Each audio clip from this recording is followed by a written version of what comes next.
5.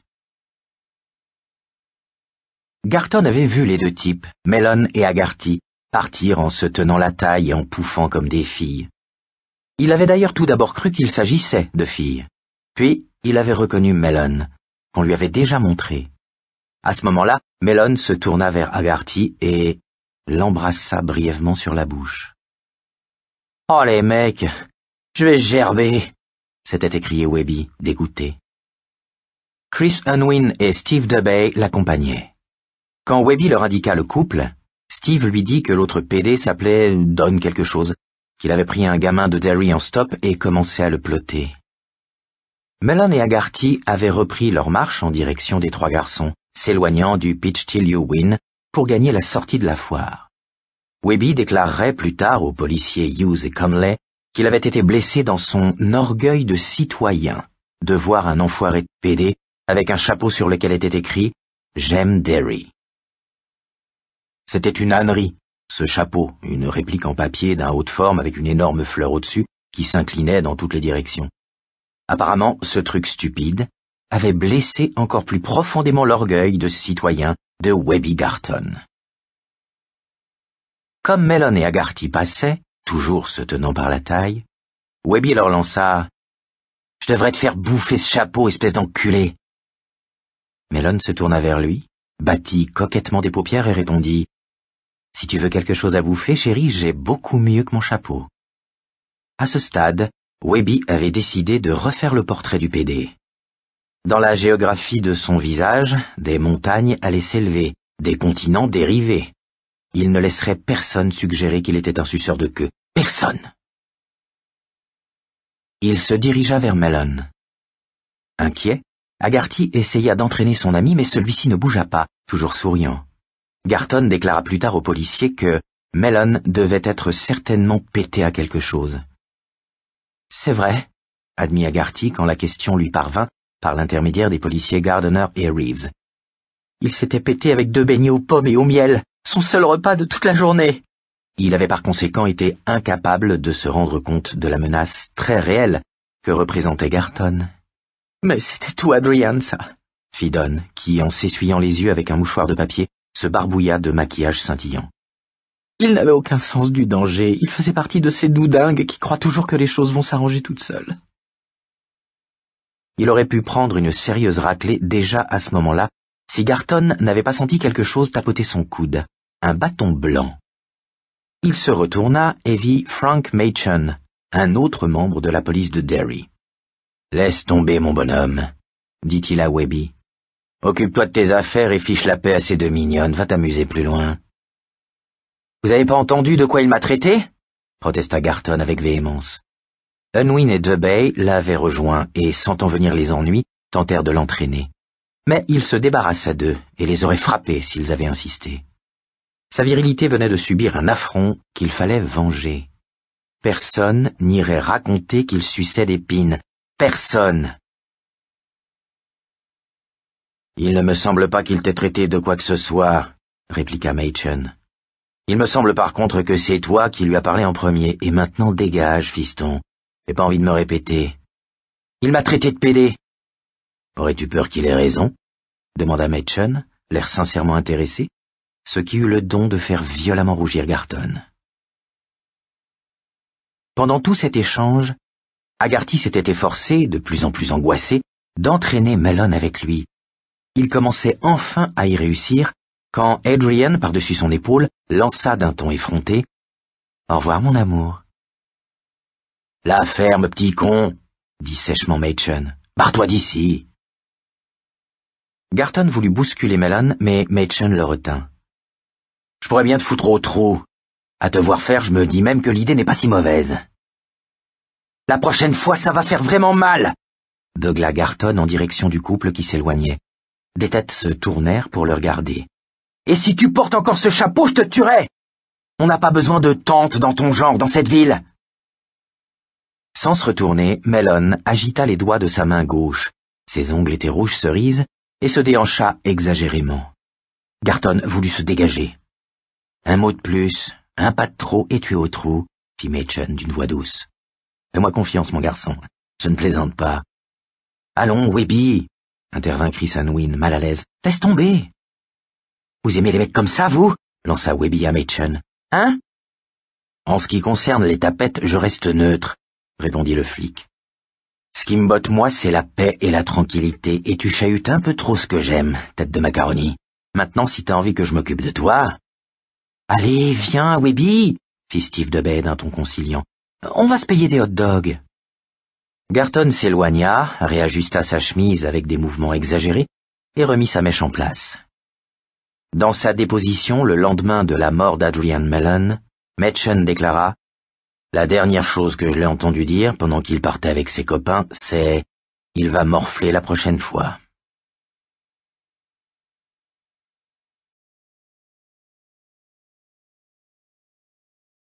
6. S'il vous plaît, il faut que je parle à ma mère, dit Steve DeBay pour la 3e fois. Faut absolument qu'elle calme mon beau-père, sans quoi ça va barder quand je vais rentrer à la maison.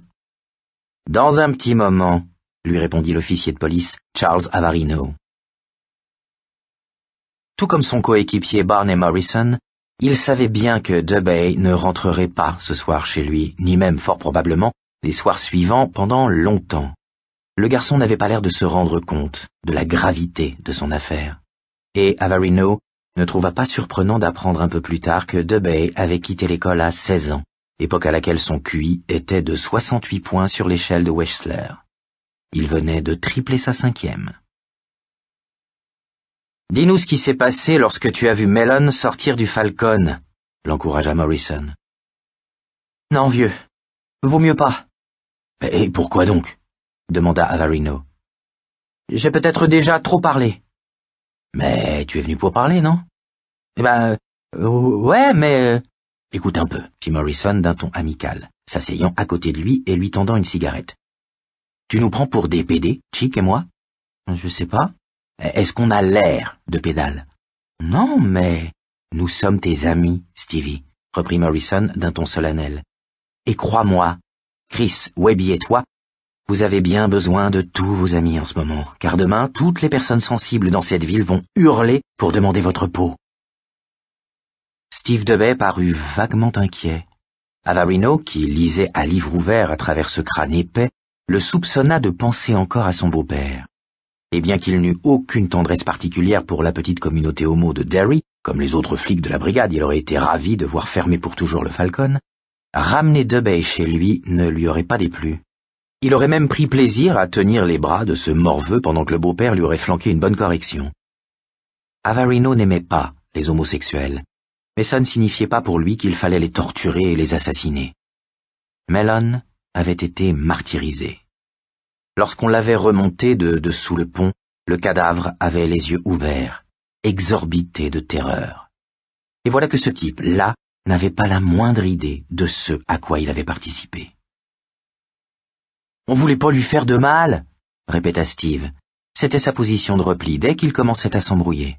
« C'est justement pour ça que tu veux jouer franc jeu avec nous, » fit le plus sérieusement du monde Avarino. « Si tu dis la vérité, et si ça se trouve, il n'y aura pas de quoi fouetter un chat, n'est-ce pas, Barney? »« Pas un chaton, » admit Morrison. « Allez, encore un coup, » dit Avarino, enjôleur. « Eh bien... » Et lentement, Steve commença à parler. 7. Lorsque le Falcon ouvrit en 1973, Elmer Curti avait pensé que sa clientèle se recruterait avant tout parmi les voyageurs.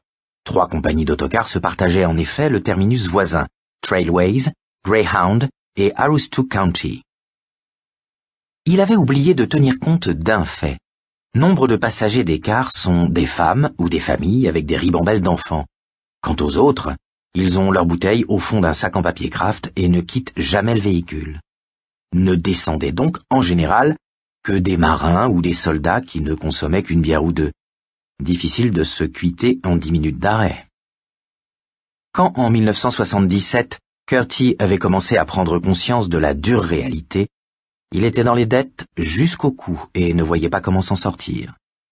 L'idée de mettre le feu au Falcon pour toucher l'assurance lui vint bien à l'esprit, Mais à moins de prendre les services d'un professionnel pour l'allumer, comment ne pas se faire prendre? Et où trouvait-on les incendiaires professionnels de toute façon? En février 1977, il se donna jusqu'au 4 juillet.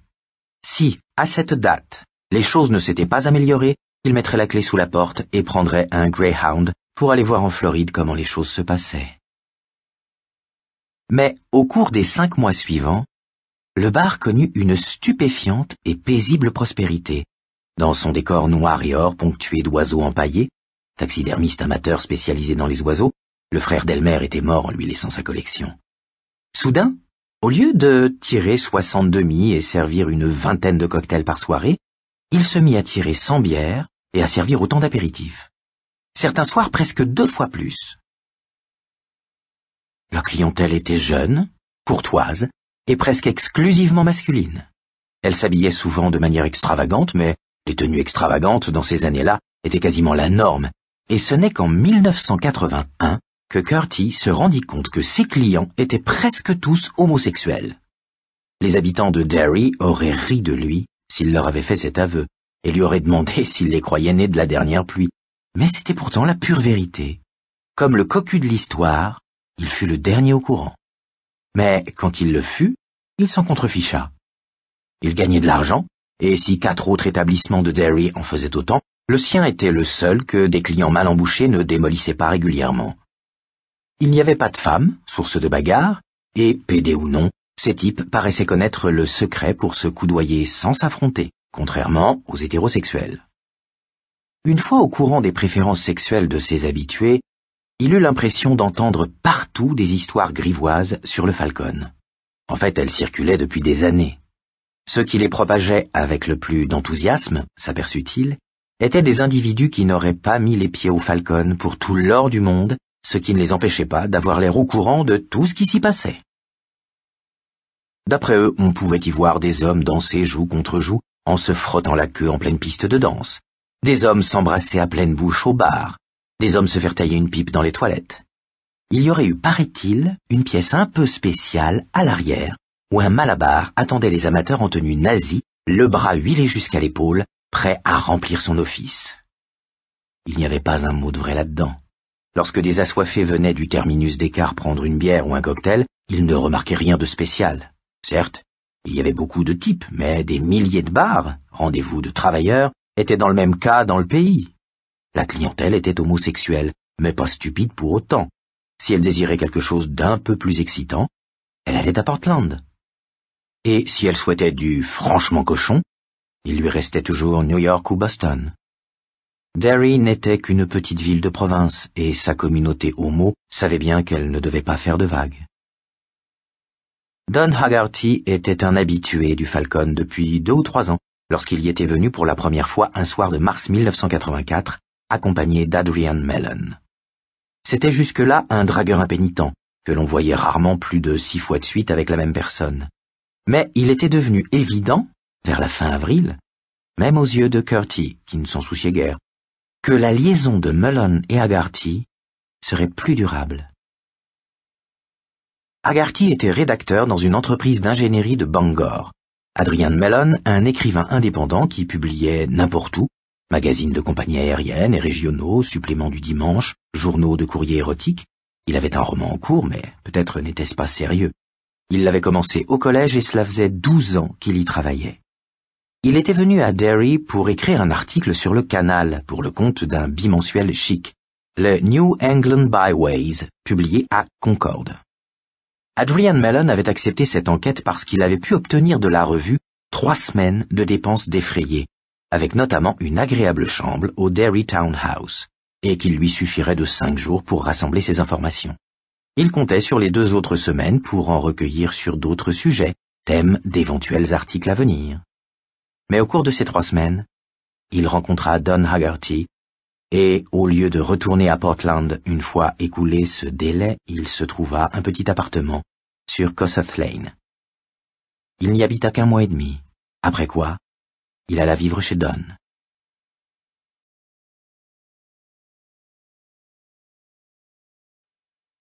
« 8. Cet été-là, confia Haggerty à Harold Gardner et à Jeffrey Reeves, avait été le plus heureux de sa vie. Il aurait dû se méfier, ajouta-t-il. Il aurait dû savoir que quand Dieu mettait un tapis aussi moelleux sous les pieds d'un gars comme lui, c'était pour mieux le faire tomber en tirant dessus. La seule ombre au tableau était la passion extravagante qu'Adrian manifestait pour Derry. Il avait un t-shirt sur lequel on lisait « Le Maine, c'est bien, Derry, c'est mieux ». Portait une veste à la gloire des Derry Tigers, du collège de la ville, et bien sûr, il y avait le chapeau. Il prétendait trouver l'atmosphère ambiante roborative et stimulante pour la création. Peut-être était-ce vrai. Pour la première fois depuis 1 an, il avait sorti le manuscrit de sa valise. « Y travaillait-il vraiment ?»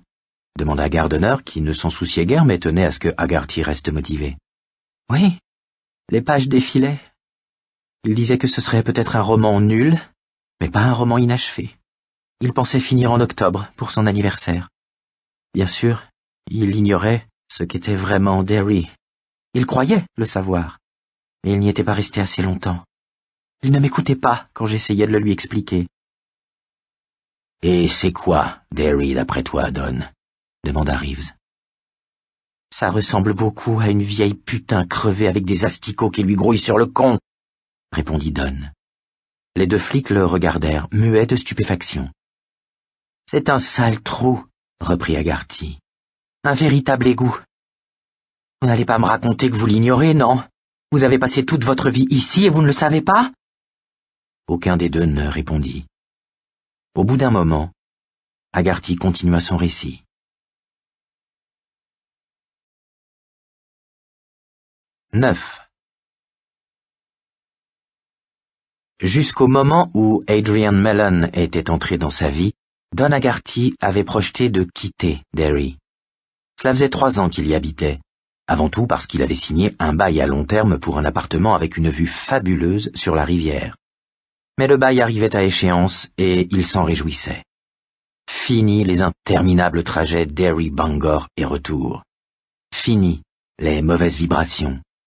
À Derry, avait-il dit un jour à Adrian, il avait l'impression qu'à midi les horloges sonnaient 13 coups. Si Adrian aimait Derry, Don en avait peur. Ça tenait surtout à l'attitude rigoureusement anti-homo de la ville. Attitude clairement exprimée aussi bien par les prédicateurs que par les graffitis de Bassett Park et contre laquelle il s'était un jour insurgé, ce qui avait fait rire Adrian.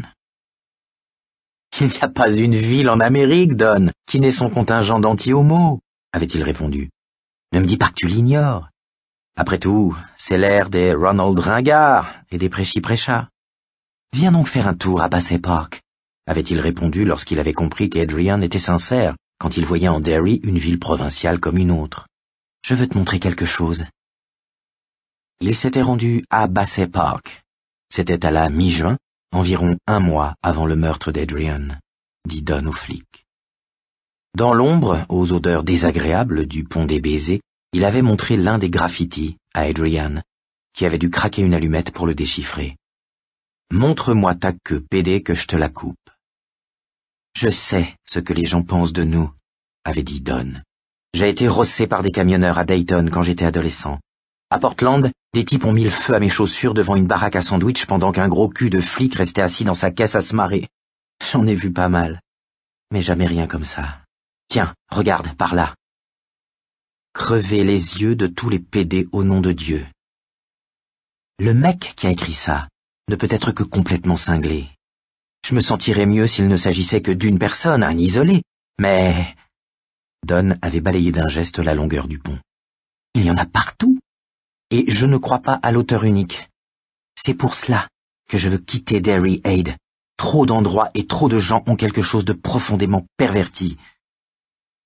Ça peut tout de même attendre que j'ai fini mon roman, non? S'il te plaît. En octobre, je te le promets, pas plus tard. L'air est meilleur ici. Il ne savait pas, expliqua avec amertume Don au flic, que c'était de l'eau. Il aurait dû se méfier.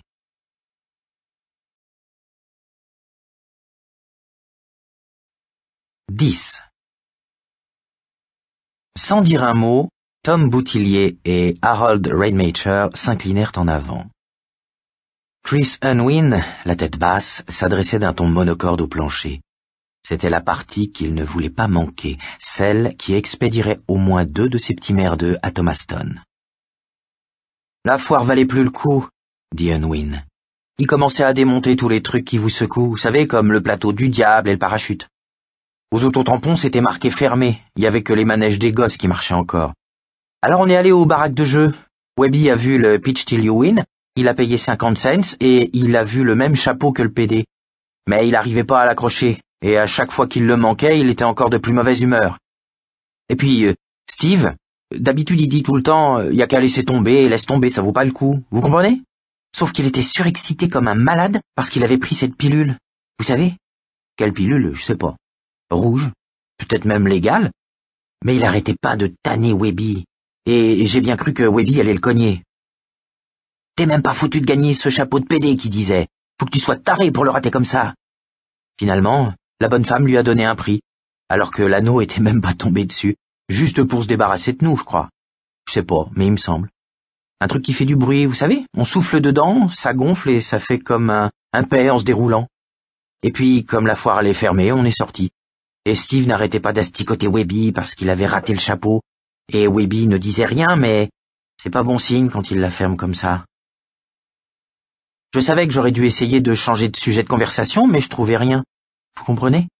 Alors une fois dans le parking, Steve a dit « Où vous voulez aller? À la maison ?» Et Webby a répondu « Allons tout d'abord faire un tour au Falcon, voir si on trouve pas ce PD. » Rademacher et Boutillier échangèrent un regard. Du doigt, le juge se tapota la joue. Ce petit con en bottes de mécanicien l'ignorait, mais il parlait maintenant de meurtre avec préméditation. Alors moi j'ai dit, faut que je rentre à la maison. Et Webby a dit, t'as la trouille d'aller à ce bar de PD? Et moi j'ai répondu, non, t'es con. Et Steve, qui était toujours pété ou je sais pas quoi, a dit, allez, on va tabasser une de ces tantes. On va tabasser une de ces tantes, on va tabasser.